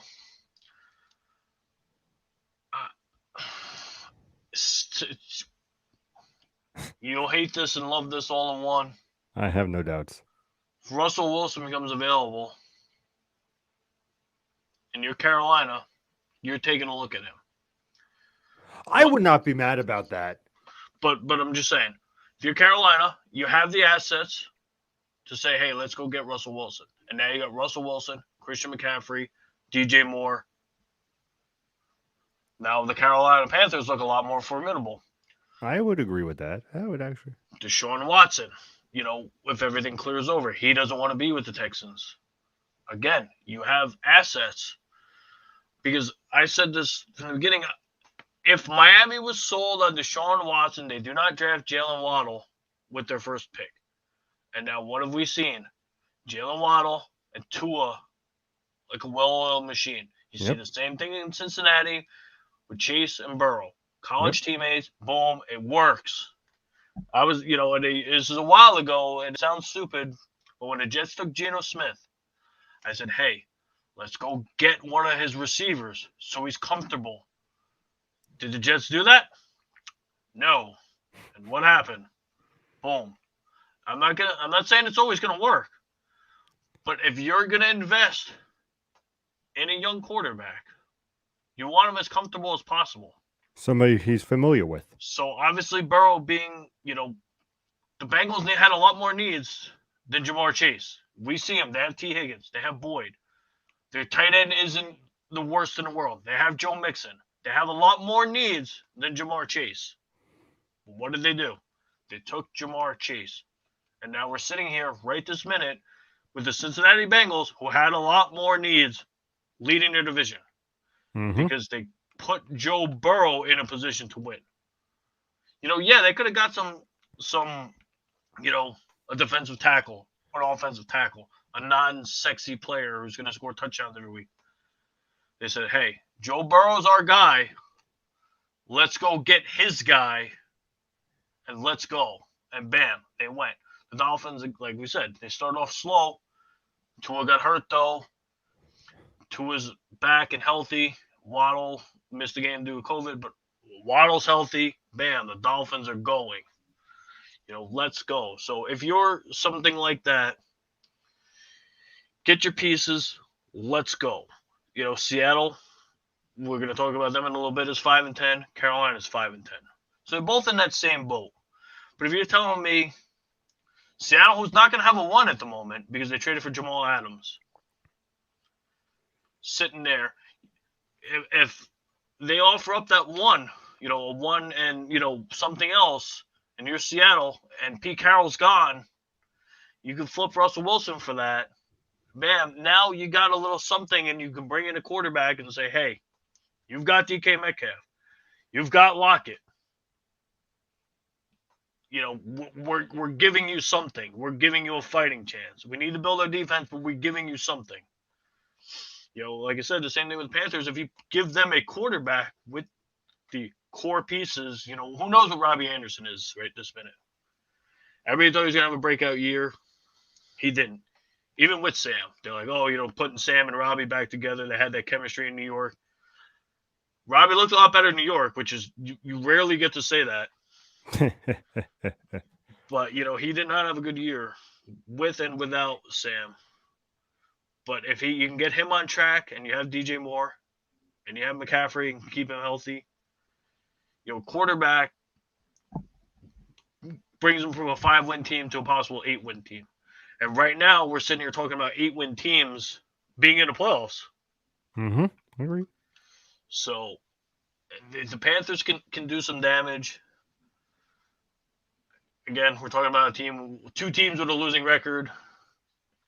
Yes, the Saints are still in it, but this is not, this is your game of the week. But yeah. That is true. Also, Greg says the Saints will win because of their defense, and I agree. Saints are going to win. They're going to put up 45 points. Their defense didn't stop Jalen Waddle, I can tell you that much. Not even. I'm not saying that they're playing Jalen Waddle this week, but they certainly didn't stop Jalen Waddle last week. Lions versus Seattle. Seattle's at home. Now here's your other ugly game of the week, because we've seen what Seattle's become. And we know what the Lions are. But there's twofold to that. Is we know that the Lions are fighting. And you can't say that about all the teams. Just because they only have 2 wins, they're playing football. They've been banged up. They had to start their third-string quarterback last week. They're hugging that game with no Swift and no Jared Goff, who's actually been good for the last few weeks. But the Lions are fighting. I don't know what Seattle's doing. I don't know if Seattle knows what they're doing. Half the fans are like, get Pete out of here, get Russell out of here. You know, obviously neither one of us live in Seattle, but me being a Mariner fan, a lot of those Mariner Twitter followers that I have are Seahawk fans as well. Oh, of So I'm course. seeing all of that through my Twitter feed. Get Pete out. Get this guy. But then you get the people like, Pete brought the winning culture to us. If we didn't have Pete, we're spoiled by Pete. We've gotten accustomed to that winning culture. And now that we're having a bad year, get Pete out. You should be thanking Pete for us, I guess being privileged. Like, okay, we've been a winning team every year with Russell, etc.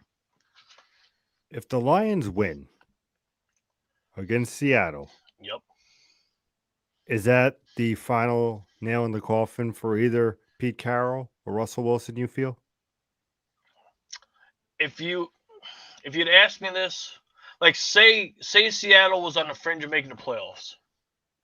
Say they were like that team that was one game out right now, Mm-hmm. and Detroit beat them. I would say absolutely. I don't think this game has a bearing on it because Seattle's been a train wreck. And like I said, Detroit's been scrapping, fighting. They have a first year coach who's trying to make a mark. It's his first ever head coaching gig, etc. So we talked about earlier, there's not a lot of longevity for head coaches in football. But you need to show that you deserve to be a head coach in football. They Of could course. just throw some rando out there as the head coach, go 0-16 and be like, okay, this guy shouldn't have ever been a head coach anyway. You got hired by a bad team. So your first year really starts out with, is your team listening to you? Are they coming to play? Things like that. And you watch a Lions game, whether it's highlights or not or whatever. Are they playing? Yes. Have they been in a lot of these games? Absolutely. We've seen what happened. They lost on a Tucker field goal. The Ravens ran down the field, I think, in like 43 seconds, and Tucker hit a bomb for the Lions to lose. They tied the Steelers. They've been in a lot of these games for a 2-win team. Where you're 100%. sitting here with a 4-win Jets team that's not in a lot of games. But they beat Jacksonville. Whoop-de-doo. The Lions don't have that luxury of playing in Jacksonville. Okay, Chicago's not great, but they still got to play the Packers. They still got to play the Vikings. And then, as we stated again earlier in the show, the NFC could have every playoff team with 10 wins if the teams win out. Mm-hmm. So that means the Lions were playing these teams where the AFC doesn't look as strong. So, yeah, okay, cool. You get to play the Jets. You get to play the Texans. You get to play the Jaguars. So I really do think they're headed in the right direction. And I say this every week because they have Swift. So, okay, all right, our running back's locked down. Now, all of a sudden, St. Brown has been really good. Mm-hmm. So, okay, now we got a receiver. We have TJ Hawkinson. We've got a tight end. Is Jared Goff our answer? Probably not. But can we go out and draft a guy who sits for one more year behind Jared Goff and maybe we're a 5-win team next year and you're going in the right direction and then he takes over? Absolutely. Because if that's the case, now you start solidifying more of that defense. All right, we can get an elite pass rusher. We can get a shutdown corner. Whatever it may be. And now you start adding that pieces, and now you can say, hey, so-and-so as a free agent, you want to come here? Look at what we've got. We've got DeAndre Swift. We've got Hawkinson. We've got a good young quarterback. Whatever. So I think, sadly enough, just because, and it's not even turmoil, like it's just a mess, this is a game that the Lions could certainly win. Cool, it's in Seattle. Does not mean a thing. A lot of these games this year have been in Seattle. They have 5 wins. That is fair. And you could go around and you could say like that, the Atlanta Falcons have 1 home win this year, and they have 7 wins. So, just because a game's played at home or whatever, doesn't mean a thing. The Falcons got to 7 wins with having 1 home win. That is why I continue my streak of the Lions winning being the away team. There you go. But now here's another one. Are you taking the away team on this one? Because you know how this team's been trending of late. Let me tell you, the next game we got is the Arizona Cardinals at Dallas. Big game. So tell me about it. I mean, this is for my process is I think this is the game that Dallas has to show why they are the team that will be that second seed in the playoffs. I mean, I feel like right now the Cowboys are well rounded. You have Dak looking strong. You have Elliott, who had a rough early in the season, but is starting to come back and feed me more. You have Tony Pollard doing his thing as his backup, which gives some nice yardage. You have just amazing wide receiving core. I mean, this is, and it's in Dallas. The energy is going to be there. Now you flip it over to Arizona, who hasn't, who in the beginning was looking phenomenal, undefeated. I myself was a huge proponent of Arizona and Kyler Murray, like I always am. But I feel they have taken a couple missteps. And in my eyes, I think this is Dallas's game to win. I think that it's just, I don't think it's going to be a blowout, but I feel it's going to be by 2 touchdowns. And as much as I want to go with Kyler Murray and saying that they go all the way, I think that the Cardinals are going to lose this, the Rams are going to win, and I could see that flop coming in. Well, But, we're gonna start with facts. or as one does. So 12-3 Green Bay has won 4 in a row. 11-4 Dallas has won 4 in a row. 11-4 Rams have won 4 in a row, and 11-4 Tampa's won 1 in a row. But they're all winning. They're all coming off a win. Mm-hmm. So here's my 2 dumb facts that you can take them with a grain of salt. Arizona has not won a game since they had a chance to clinch a playoff spot. So was that weighing on them? I don't know. I don't think so. Because they could lose out and still make the playoffs, realistically. Mm-hmm. But with that being said, is they had a chance to clinch a playoff spot 3 weeks ago, and they've lost every single game. So then you can take that with a grain of salt. But now again, we're talking about how strong the NFC has been. The biggest, longest losing streaks of the NFC right now are the Carolina Panthers, the New York Giants, and the Arizona Cardinals. Who doesn't fit in there? One of them's got 10 wins, one of them's got 4, and the other one's got 5. Why are you in this group? You lost the Lions. Do you want to be a playoff team? Do you not want to be a playoff team? And now back to where we started again, where we got a 10-win team that could possibly win 12 games or whatever and be one and done in the playoffs. And now you're sitting here as a 12-win team with one of the better young quarterbacks in football and maybe looking for a coach. They went from the hottest team in football to Rubbish. yuck. Like, you were putting them as Super Bowl contenders. I get it, Hopkins got hurt, but they were winning with Hopkins being hurt. Huh? And then now all of a sudden, Hopkins is done for the regular season. And what happened? So it was okay when he was out, but not out for the season. And now that he's listed as out for the season, but will be back for the playoffs, you can't win a game all of a sudden? Like, what happened? AJ Green's still there. Christian Kirk's still there. Rondell Moore's still there. James Conner's still there. What happened?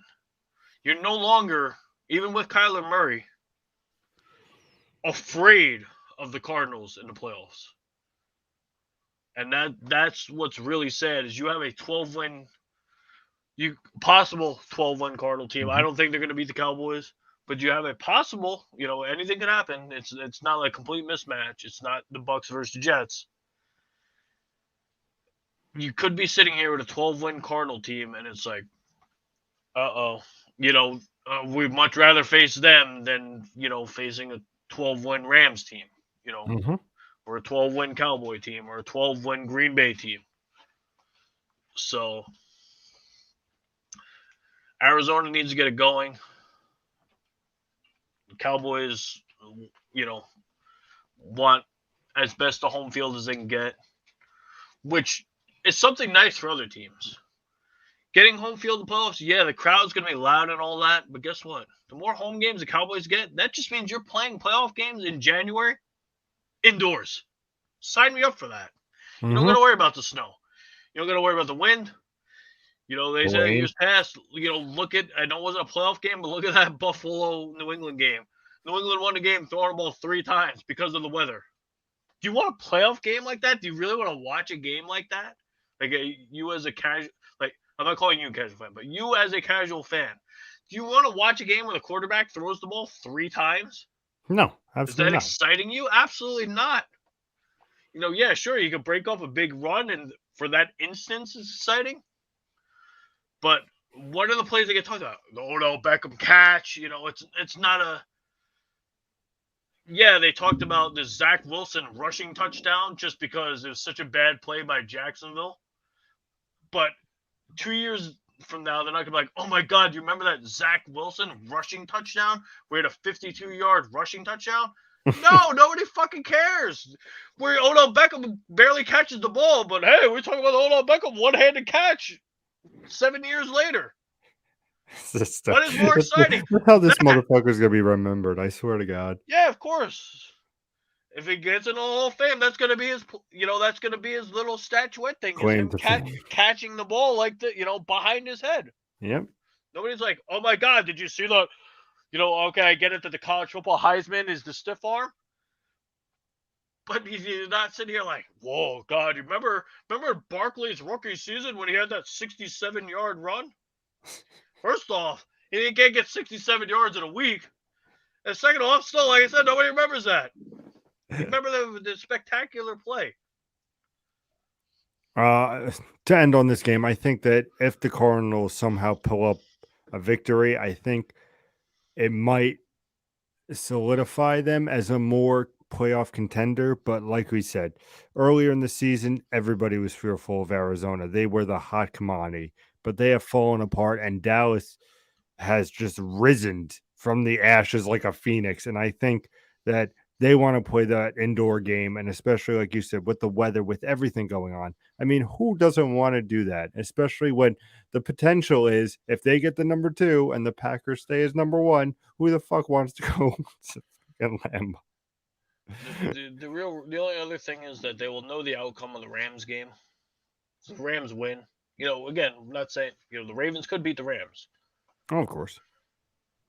If the Rams happen to lose, they're at 11 wins. Cardinals win, they're at 11 wins. At least they know that ahead of time. If the Rams win and they're at 12 wins, you're not winning the division. I'm not saying they're going to pack it in, but say so and so gets like a bad shot. Pick somebody. James Conner gets a hard hit, and his ribs are a little bruised or something. You're not going to throw James Conner back in the game to risk him, breaking a rib or something. Yep. Yeah, you're not at that point when you're not going to win your division. Okay, James Conner, you go have a seat. We're going to have to go win a road playoff game, in round 1 possibly, because if they fall, we don't know. There's games to be played, but say they fall and now they're the 6th seed or whatever, or 7th seed somehow. We're gonna go win a road playoff game type of thing. At least we know we got you healthy, and we could have Hopkins back. We may have J.J. Watt back. Those things, change the dynamic a little bit. But right this minute, nobody's like, "Oh shit, man, Kyler Murray, we got to play him," because he has not looked like the same Kyler Murray, and he looked fine. And the first time Hopkins got hurt, there was no, everybody, oh, Murray MVP, Murray this, Murray that. It just completely fell apart, and I don't know. I do not know. It's a Russell Wilson of last year, where Russell Wilson was the MVP the first half of the season last year, and it just fell apart. And that was Kyler Murray this year. Mm-hmm. All my favorite quarterbacks. Man, I should say that about Tom Brady, and then we'll see what happens. Stop liking quarterbacks and start liking punters or something. Yeah, right. Vikings versus Green Bay. That is our Sunday night game, and it is in Green Bay. But with that being said, you're on the road team wagon, so you are taking the Vikings. So, Sure. I mean, you might as well, because if there's one thing I do know, is that Aaron Rodgers carried you to that fantasy victory last week. Wait. Well, that didn't happen either. Okay, so anyway. Devontae Adams put in a good game, but no, I obviously, as a Saints fan, want to see the Vikings lose. And I do think they will, because Green Bay is just a force to be reckoned with. Between Aaron Rodgers and Devontae Adams, I had 55 points. I still lost because you good old Alvin Kamara, but between the two, they put up 40 to 50 points a week. And the nice thing about Aaron Rodgers is there's other weapons there. There is. So the running game has not been. The running game has been good, but it hasn't been great. you can play Dillon and Jones in fantasy. Mm-hmm. For fantasy purposes, you can, right now I don't think you can play Dillon. No. It'd be really hard to sit Jones, but I don't think you can play both of them. Now it's twofold. The Vikings will have Cook back for the game unless something changes. But Adam Thielen's now out for the year. So you gain Cook, lose Thielen. Yeah, they still have Jefferson. Osborne's been pretty good. But you need Thielen. He's literally the heart and soul of that team. You could say Kirk Cousins is. I don't know about that one. I would argue that Thielen is more of the heart and soul of that team than Kirk Cousins is. It being in Green Bay trying to lock up the one. No Adam Thielen. It does 7-8 versus 12-3 doesn't look great on paper anyway. But it's a division matchup. Those games are usually played a lot tougher. But I don't think the Vikings have enough juice. I do think Cook will get a touchdown or two. But even if he gets a touchdown, even if he gets two, well, I don't think that's enough to stop. I don't think it will be enough against Green Bay. That's what I'm saying. I think this is Green Bay's game, definitely to win, lock up that number one. And like I said, how Devontae Adams and everybody's been playing. Come on. Yeah, well, that's what I mean. This is a game the Packers should win. They don't need the win, but they should win. Who would have thought after week 1 that your Green Bay Packers would be the 1 seed and your New Orleans Saints would not would be what they are looking into the playoffs. Hey. Let me tell you something. If Green Bay wins the whole thing, I could still say that. Remember when the Saints beat them week 1? I'm just saying. Well, then you can say about anything. If Arizona shocks the world and now comes back and wins, you can say, hey, remember when they lost to the Detroit Lions?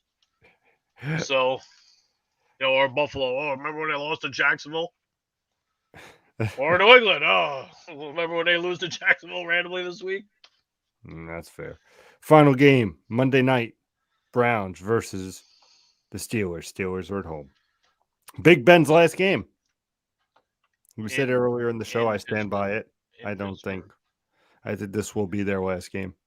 In Pittsburgh. They still play next week. They don't just I know. They just not show up next week because they're just like, I'm done. I'm out, guys. Well, again, here's another game that could lead to quarterback carousel. Everybody's all high. Well, let me rephrase it. Everybody was all high and mighty on Baker Mayfield. In a league where it's what have you done for me lately? What has Baker Mayfield done for you lately? And the answer is nothing. Nothing.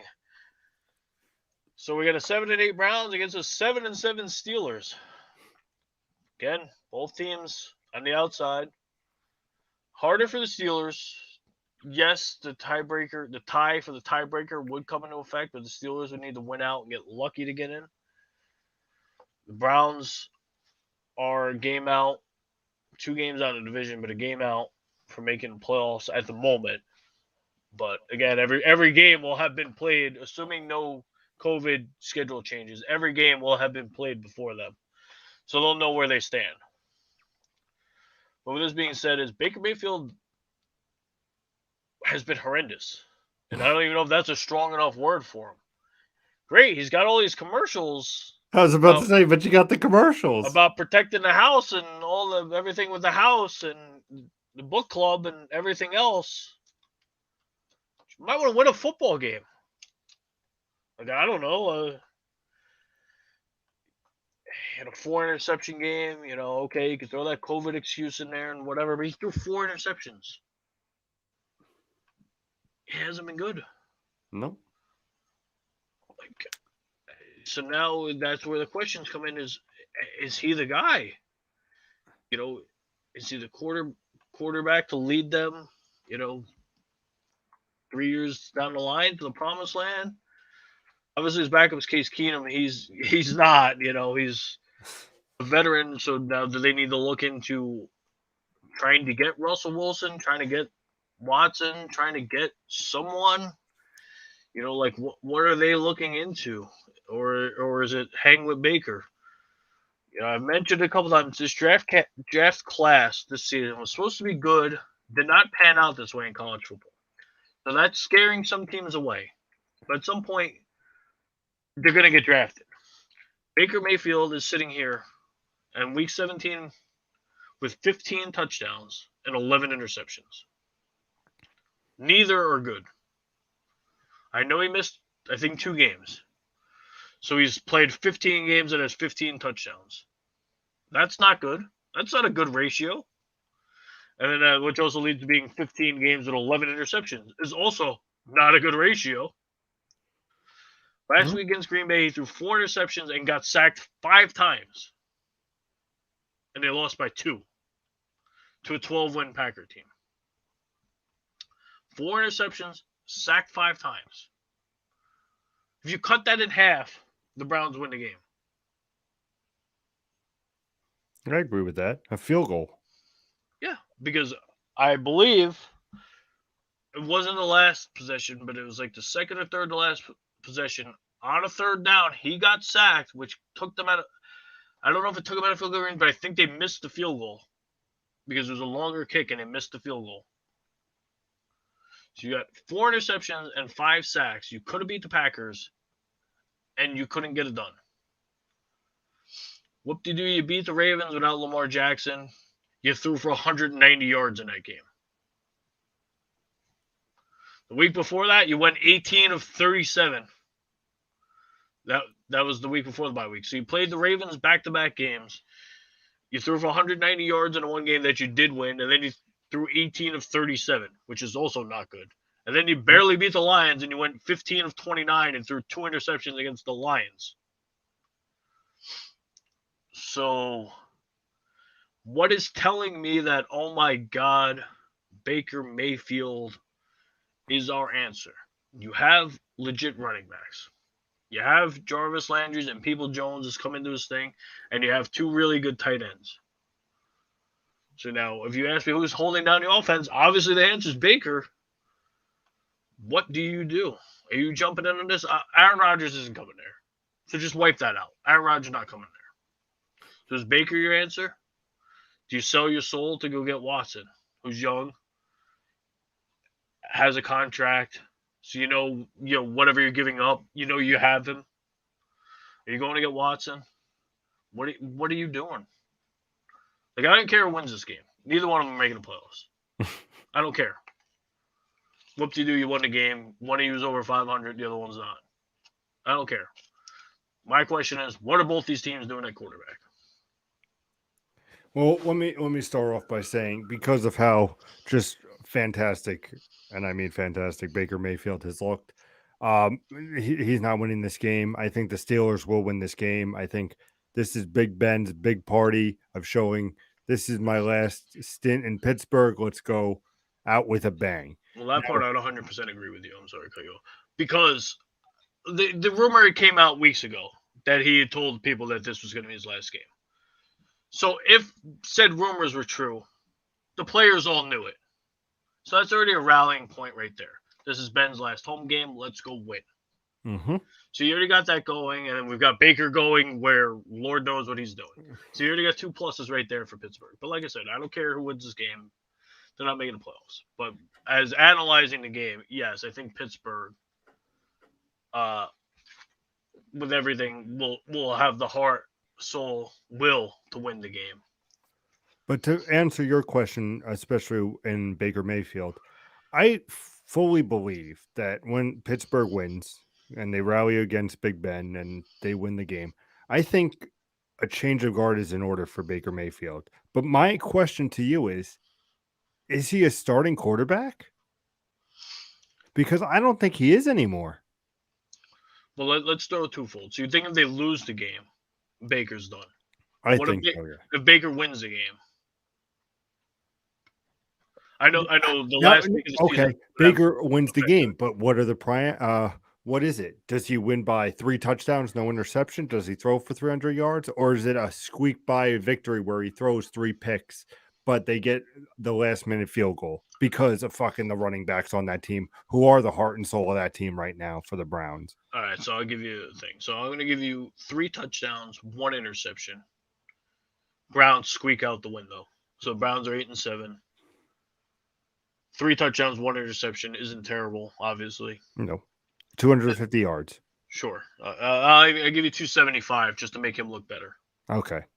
So 275, 3 touchdowns, 1 pick. We'll say 2 sacks just to because that'd be accurate. Just because that's been a problem. You know, like I said, he got sacked got sacked 5 times. If he wasn't getting sacked, I think that would weigh more into things.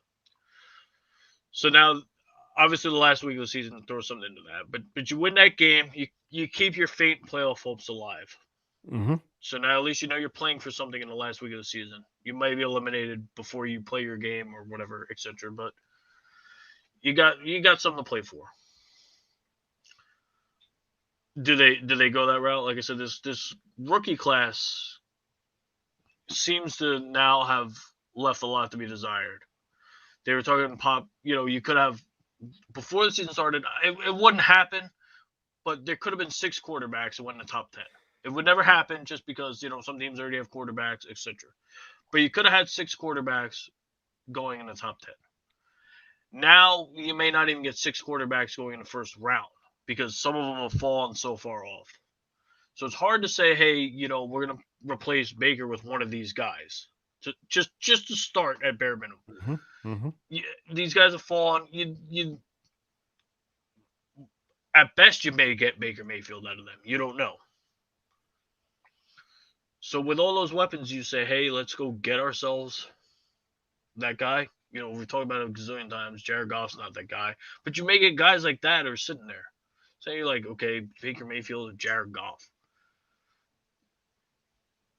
Not anything like, oh my God. Yeah, so it's hard to say they could. If I were them, would I want Deshaun Watson with his cast of characters? Absolutely. Probably 27 other teams would say the same exact thing. Because why wouldn't you want him? Assuming, everything gets cleared up, whatever, that he's allowed to play football, whether it's cleared up for good or bad, whatever. Assuming he's allowed to play football, depending on how heavy the backlash is, etc. All that thing. Just say he's allowed to play football, and it's not like franchise altering. With that offense, why are you not? Your draft picks at this rate, say you get to 8 wins. I don't know if you win the last game or not. You're not having a top 10 pick. Mm-hmm. So you're not getting like a superstar in that extent. Nobody's saying you can't get a superstar having like the 22nd pick, but you're not in the top 10. So the pick has some less value there for you. But you're trading to a Texans team that's not very good. Or a Seahawks team who again doesn't have a 1 because of their horrible trade to get Jamal Adams. Them getting a 1 in general. And obviously, if you're trading for Russell Wilson, there's going to be at least one more 1 involved in there. But them recouping a 1 plus, they'll be more inclined to do that. You're not taking from those pieces. Maybe you don't bring Kareem Hunt back; he's been hurt, etc. But you still have Chubb. Johnson was pretty good in the beginning of the year, so you could be like, okay, maybe we don't need Kareem Hunt, but you still got Landry. You're probably going to have the tight ends, assuming one of them doesn't, Njoku asked out, never got out. But you still have Hooper and Njoku. You got Landry. You got a running back, probably 2 running backs. You've got Clowney and Garrett on D, things like that. You almost look like on paper you're almost the Rams of the AFC, but one has Matt Stafford and one has Baker Mayfield.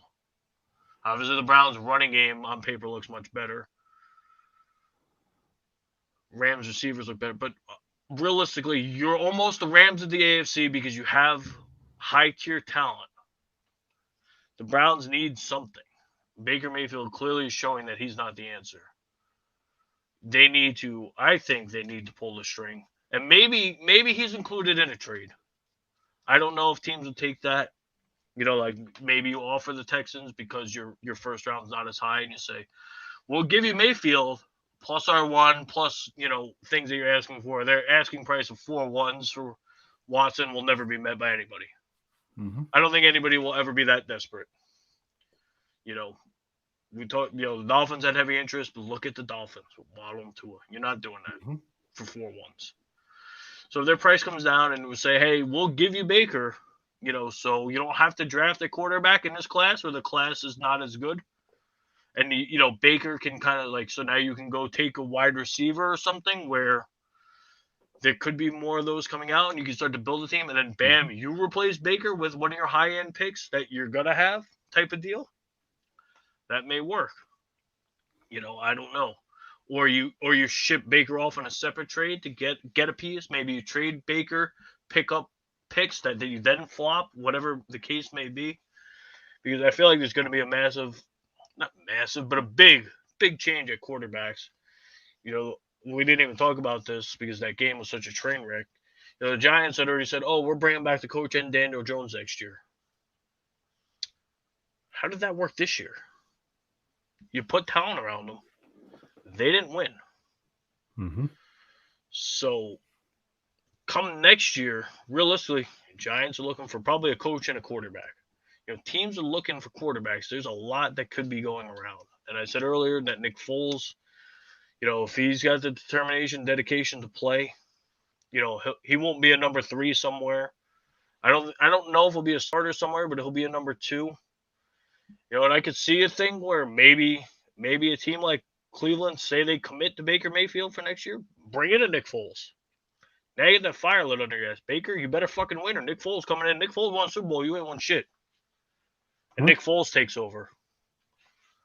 It worked. Realistically, it worked. But they need to figure out something. So if they're sticking with Baker, they need a plan B.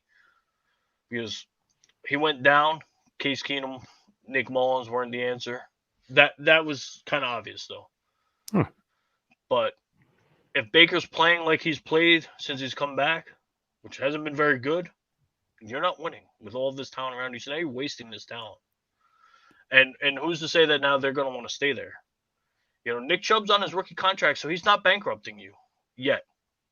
But if Nick Chubb plays to what he's been playing, Nick Chubb's going to want to get paid.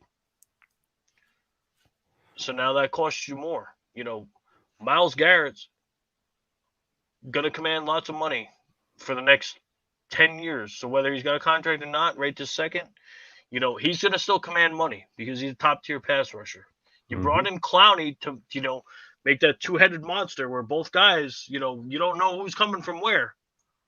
You're wasting away these guys if you're not, if your quarterback's not getting it done. And that's going to cause a lot of issues in the locker room. So they need some kind of plan. Either they need to get rid of Baker and bring in somebody who they feel can win. Maybe Jimmy Garoppolo because it's probably going to be the Trey Lance show over there. Or, if something goes real wrong and weird and they end up having to trade Trey Lance because they're getting Aaron Rodgers, whatever the case may be, it's not going to be Jimmy Garoppolo in San Fran. So, is Jimmy Garoppolo, who's when played been better than Baker, is he the answer? Was a Teddy Bridgewater the answer? It didn't seem like it this year, but something like that. They need a plan. If they're sticking with Baker, they need something behind them. If they're getting rid of Baker, they need something better because they have too much talent to be a 7-8 team right now. I agree.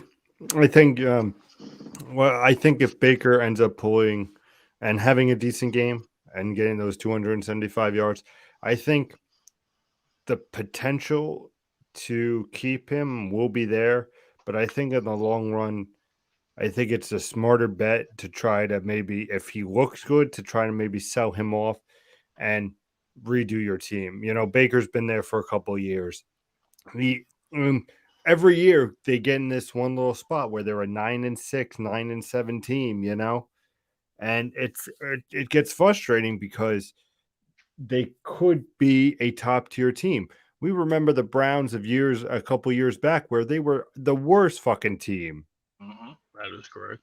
So yeah, Baker has shown that he is a capable quarterback, but within recent times, with you have Jarvis Landry, even when you had Odell Beckham, Nick Chubb, Kareem Hunt, you had these weapons, and you're doing nothing. You're throwing interceptions. You're getting sacked. Yeah, that's also the offensive line. I get that, but it's also something as a quarterback. He's not an old quarterback to say the least. He's still a fairly young guy who could still move, get out of the pocket, get away from the sacks, but he's not. So the question in Cleveland has to be, is he going to be our guy? And at this rate and how he's been, no, give him to somewhere. I even say, and this might sound crazy, Daniel Jones, yeah, he might not be the quarterback of the Giants. Maybe Baker could fit in over in New York. That would definitely be. That's a good one. Where I think that could be a thing. Giants And fans, that's what I'm saying. I Giants think, fans would be all for that. I don't know how much of a difference it'd make because we've seen it's not working with him having legitimate weapon, but maybe being in that division may help. and that's what I'm saying. It's a fresh start. I feel like he would be able to jive, especially in New York. And I think it could be something where it's like, you know what, Baker, it's just not working anymore here in Cleveland. We Here's an offer. You know, we're going to get this from the Giants. You're going to be the new quarterback of the Giants because, like you said earlier, Daniel Jones head coach is coming back. Cool. What did it show this year? Absolutely nothing. And that's the argument with this quarterback shuffle that is possibly coming, which more realistically is coming. I mean, there's going to be a lot of moves, like you said, Jimmy moving and everything like that. I think the safest bet will be Baker to the Giants. I think that might be the smartest thing for him and his career. I think if he goes somewhere else, I think Baker might slip into being a number two. And that's my thought on it. I think that he definitely has a lot to prove with this game against Pittsburgh. But say they win, and then maybe they win even next week, then we can revisit this topic. But as of right now, I think that you as an organization in Cleveland have to say, you know what, Baker, you've done this right for a couple of years. Like, you're just not jiving with our weapons. We like, you know, Nick Chubb is on his rookie contract. We're thinking about him down the line because why would you not want to keep Nick Chubb? That's just realistic. He's a top tier running back. So look, no hard feelings, Baker, but we're going to trade you off somewhere else. And I think that's the right move in Cleveland and for Cleveland to do. It's just where the right fit for Baker will be. And like I said, I think New York is a great fit for him. I also, dare I say, could see if Sam can't make it work over in Carolina, I could also see him going over there. That could be a good option too. I want to touch quickly on two little things. One of what you said. So you said if he wins this week, next week, we're retouching this. But I'm just throwing it out there. What would you rather have? What would you feel better with if you were a fan? They went out and you still don't make the playoffs, or they lose, and you're like, okay, maybe we're not as good as. What would you feel better as? Say they went out, they get the They get it, but they just because of records and tiebreakers or stuff, they whatever don't make it. don't make it. What makes you feel better? As being Baker Mayfield or a fan? As being a fan, maybe being an owner, pretending like you're the owner, whatever. What you like? Hey, we won out, we lost the tiebreaker, so we didn't get into the playoffs, but we were right there. Or do you I want to? feel like that's the better option. So winning out but not making the playoffs, you feel like it's a better option, right? That's what Yeah, you I go would with. feel that's the way. And has more value for your quarterback and your players. If he plays good, sure. Yeah, of course, Or of course. Now, But looking at it from this standpoint, which is where I was going with the other part, that's why I started with that question. We're to go twofold. Week 9, they beat the Bengals 41-16. So you oh, saw what the offense could do in that game against a division team. The next mhm. week they scored 7. The week after against the Lions, they scored 13. The next week after that, they scored 10. What happened to the offense? They scored 41 points, and then all of a sudden you couldn't score. So that's very concerning for me. And then the secondary thing is, say you lose, you tied for the final wild card spot, but you lost out on a tiebreaker. Say that's the case. Here's where it hurts Baker's value. These are games that they could have had that one extra win that got in the playoffs. They lost to the Ravens 16-10. So that's a one-score game. Yep. They lost to Vegas 16-14. Again, a field goal away. game. Yep. You lost to the Packers 24-22.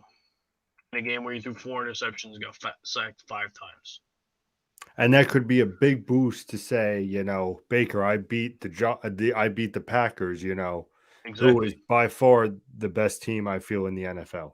And I'm not even saying that the Packers game was winnable, but they were in that game.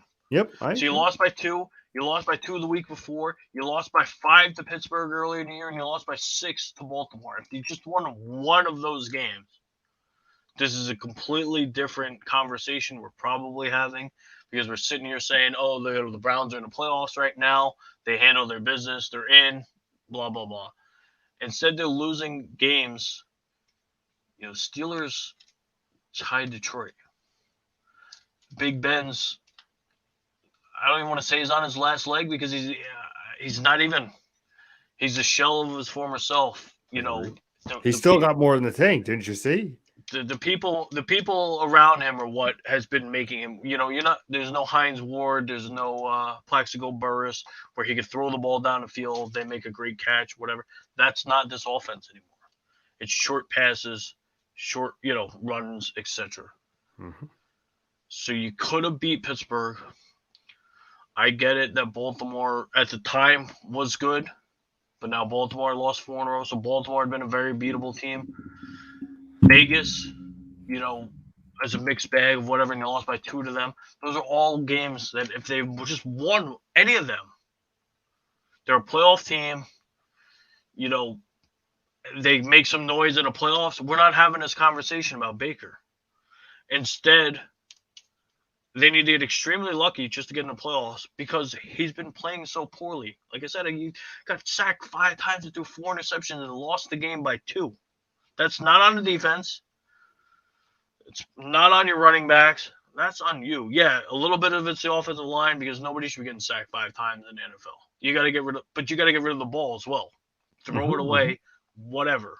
And like I said, I feel he's a young enough guy to get out of those situations. Of course. So you took possibly the best team in football and only lost by 2 when you had a horrible game. That tells you the talent your team has around you. Mm-hmm. Because a couple of those interceptions that he threw, Green Bay was already, in worst case field goal range. So you're not doing your defense any favors, and you only lost that game by 2. And like I said, you lost 16-14 to the Raiders. Raiders, who are I believe a bottom 5 defense, definitely bottom 7. And I say that only because I looked over it, for fantasy purposes. Of course. Are they a team worth adding this week in case Carson Wentz doesn't play, etc.? They are a bottom tier defense. They don't generate a ton. They do get some sacks, but they don't generate. You're not going to be like, oh, they're going to get 5 sacks against Baker Mayfield type of thing, or 4 interceptions. You're not looking at that. They don't generate enough on defense, and you could only muster 14 points against them. What is that? With all that talent, what is that? And in today's NFL, you only give up 16 points. Your defense still did its part. These are games, if you're even an above average quarterback, you need to win. You scored 13 points against the Lions. I talk them up every week because they play hard. But your talent only gets you so far. You can only score 13 points on the Lions. What? Your defense, thankfully, held them down. But you could not score on the Detroit Lions. Can't score on them. Who are you going to be, even if you got in the playoffs? You Mm-hmm. pulling an upset, you're going to go to New England and knock off them? I don't care if Mac Jones is a quarterback or not. You're still going to go to New England and deal with those fans. And guess what? New England shoved it up your ass the last time they played you. So they ain't scared of you. Last time they played you, they beat you 45-7 in New England. So if you had to go play them in New England, New England's like, oh no, not Baker Mayfield. That's fair. I just want to let you know, nothing makes me more entertaining than talking for the last 20, 25 minutes about the Cleveland Browns and the Pittsburgh Steelers Monday night game. Well, we barely even talked about the Steelers. We just talked about how bad, that embarrassing that the Browns are. That is very fair. I would love to have all the talent in the world to be a fucking 7-win team in week 17 of football. Insane. But we've gone on for 2 hours. I think just one of our longest ones. Thank God there was no Thursday night there was game. no game. That's why we could. Yeah, no worries. It definitely wouldn't have been. Unfortunately, not a ton of fantasy in sight because we're there. We're at the end. There's not much you can do. Either you guys got COVID, you got to pick up the backups or whatever. There's no real steal you're getting at this point. There's no like 15-point fantasy guy who's not a quarterback just sitting there waiting for you to come at him. Yep. Either you got lucky enough to pick up somebody's backup who got hurt or got COVID or whatever, or what. Maybe you're in a keeper league and you're looking for a steal. Where you're gonna grab a couple guys off those waivers. We could always talk about that next week if anyone has interest. But realistically, you're probably in your final game. I don't recommend fantasy playoffs being played the last week of the regular season, but maybe you were, but realistically, you're probably on the last game. There's not a, you're gonna play your big guns. You have to, and hope they show up one way or another. As if they don't, you're gonna lose. There's nothing you're getting on waivers at this point that's gonna buy you a victory. 100%. Mr. Jrush, I want to thank you for joining me as always every Thursday at 6:30 here on YouTube, over on Twitter, and of course on the Facebook. So make sure you like, follow, subscribe, all that fun jazz. Leave a comment if you have any questions. We'll see you guys for next Thursday for the last week of football of the regular season. Yep. And we're gonna have some hopefully playoff challenge talks after that. Yeah, and then we got the playoff challenge. So don't worry, we're not going to go anywhere because we still got the playoffs. We got all that fun stuff coming. So make sure you stay in tune. Mr. Jrush, thank you as always for joining me, and we'll see you guys next week. Of course. Peace.